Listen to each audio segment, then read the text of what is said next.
말씀을 배달합니다. 요교교회 박윤성 목사입니다. 오늘 묵상할 본문은 사사기 15장 16절에서 20절까지의 말씀인데요. 오늘은 17절 한 구절을 봉독하고 함께 묵상하도록 하겠습니다. 그가 말을 마치고 턱뼈를 자기 손에서 내던지고 그곳을 라맛 레히라 이름하였더라. 많은 것을 가진 삼손이었기에 더욱 겸손하고 그리고 책임 있는 사사의 역할을 감당했어야 했지만요.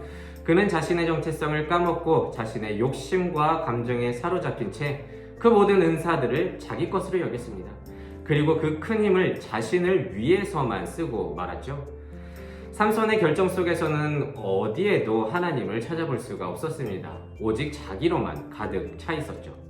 그렇지만 하나님이 여전히 그 인생을 품으시고 여전히 그 인생과 함께 하심을 우리는 보게 됩니다. 어제 살펴보았듯이 삼손은요, 사사의 일에는 관심이 없고 오로지 자신이 당한 일에 대해서 분에 못 이겨서 블레셋 사람들을 쳐 죽였습니다. 한편 이러한 삼손의 만행에 대해서 화가 난 블레셋 사람들이 결국에는 이스라엘을 쳐들어오게 되죠. 그런데 유다 사람들은 숨어있던 삼손을 오히려 결박해서 자신의 동족이지만 그들에게 넘겨주었음을 어제 살펴보았습니다. 블레셋 사람들은요, 여호와의 이름을 걸고 이스라엘 백성들이 무너뜨려야 할 대상이었지만요, 유다 사람들은 블레셋의 두려움에 떨면서 자신들의 안위를 위해서 마땅히 해야 할 믿음의 싸움을 포기하였습니다. 그리고 나서 오늘은요, 그 붙잡힌 삼손이 레히 지역에 온 이야기인데요. 붙잡힌 삼손이 레히 지역에 오자 블레셋 사람들이 환호하였습니다. 그런데 그때에 여호와의 영이 갑자기 강하게 삼손에게 임하게 되면서 결박한 줄이 끊어지고 15절에는 삼손이 나귀의 새 턱뼈를 보고 손을 내밀어 집어들고 그것으로 1000명을 죽였다고 기록하고 있습니다. 여기서 새 턱뼈는요, 싱싱한 뼈라는 뜻인데요. 이는 나귀가 죽은 지 별로 안 된, 그래서 뼈가 단단하지 않은 그런 뼈를 가리킵니다.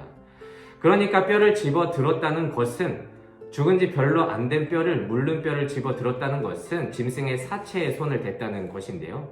이는 나시린의 규정을 어긴 것이 되는 거죠.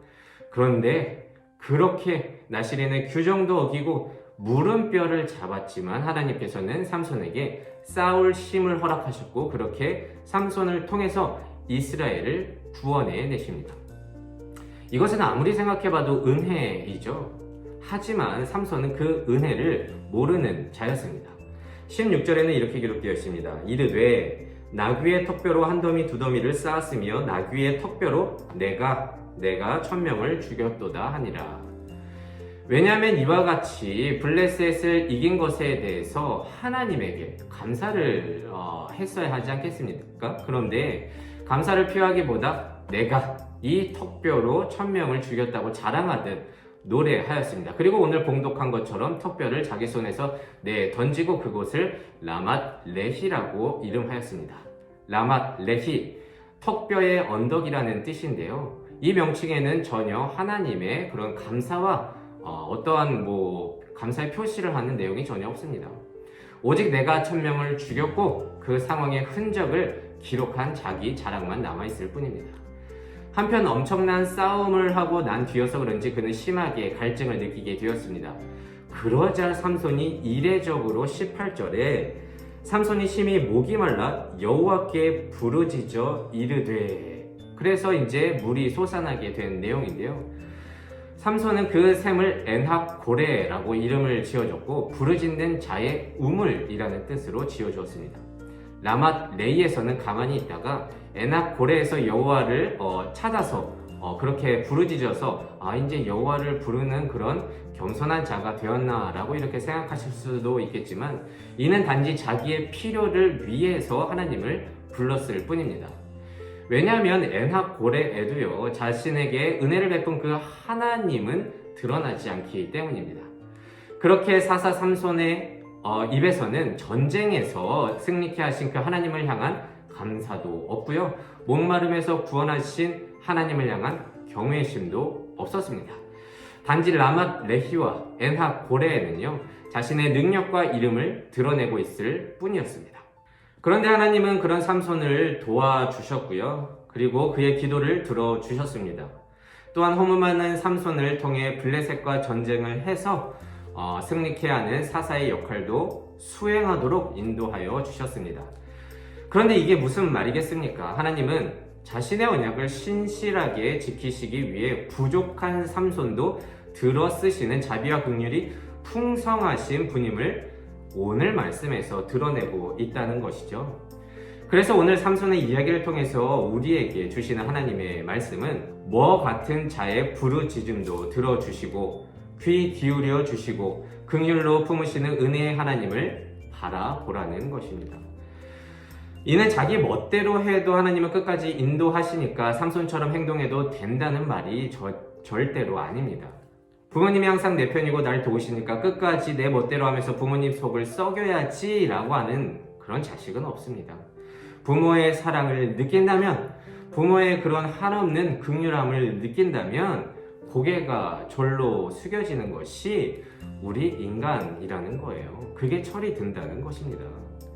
하나님의 사랑도 그런데 이와 같습니다. 여러분, 이것을 이용해서, 하나님을 이용해서, 이런 성품을 이용해서 내 인생을 즐기고자 하는 것이 아니라 삼손과 같은 자에게도 은혜를 베푸시는 그분이 지금도 나에게도 인내하심으로 나를 바라보면서 자신의 자녀가 올바른 정체성을 갖고 살아가기를 바라며 기다려주고 계시는 그 하나님을 바라보고 그리고 믿고 따르라는 것입니다. 그런데 이게 복음 아니겠습니까? 삼손과 같은 절대적 죄인을 품어주시고 구원하시는 그 사랑. 그래서 사사기의 핵심은요, 이 복음에 감사하면서 그의 합당한 삶을 살기를 요청하는 책입니다. 어떤 사사의 영화 같은 이야기를 소개하는 그런 책이 아니라는 거예요. 여러분, 뜨거운 물은요, 플라스틱 용기에 담지 않습니다. 그것을 담아낼 수 없기 때문이죠. 복음은 내 이름만 드러내고 제멋대로 하는 자의 그런 인생으로 품을 수 없습니다.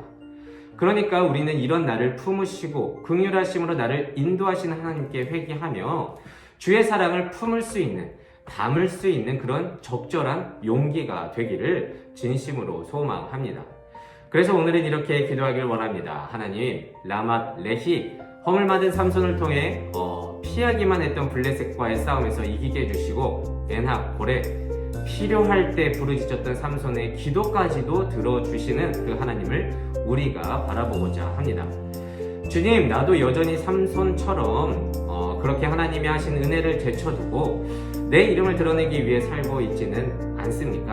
하나님, 주의 사랑과 긍휼을 담아낼 수 있는 그런 인생을 살게 하여 주시고 오직 주의 은혜가 값싼 은혜가 되지 않을 수 있도록 나의 인생을 돌아보며 겸손하게 살아갈 수 있는 내가 되게 하여 주시옵소서. 오늘도 이 말씀을 묵상하면서 한 날 승리하면서 살아갈 수 있는 우리 모두가 되시기를 진심으로 소망합니다. 기도하겠습니다. 이 세상의 모든 청년의 인생을 사랑하시는 하나님, 감사합니다. 오늘 라맛 레히와 에나볼의 사건을 통해서 우리의 삶을 돌아봅니다. 너무나도 부족하고 허물 많은 삼손이었지만 그런 그를 들어 사용하시고 그런 그의 기도에 기울여 주시면서 하나님은 그를 품어주셨습니다. 하지만 삼손의 고백에는 하나님이 없었습니다. 은혜를 은혜로 바라보지 못한 것입니다. 그런데 하나님, 그런 인생에는 주를 담아낼 수 없음을 우리는 깨닫게 됩니다. 오직 주의 긍휼에 감사하며 그 복음을 받아들일 만한 합당한 용기가 되게 하여 주시고 주신 은혜를 감사하며 그 은혜가 값비싼 것임을 삶을 통해 드러내는 우리 되게 하여 주시옵소서. 감사드리며 예수님의 이름으로 기도드립니다. 아멘.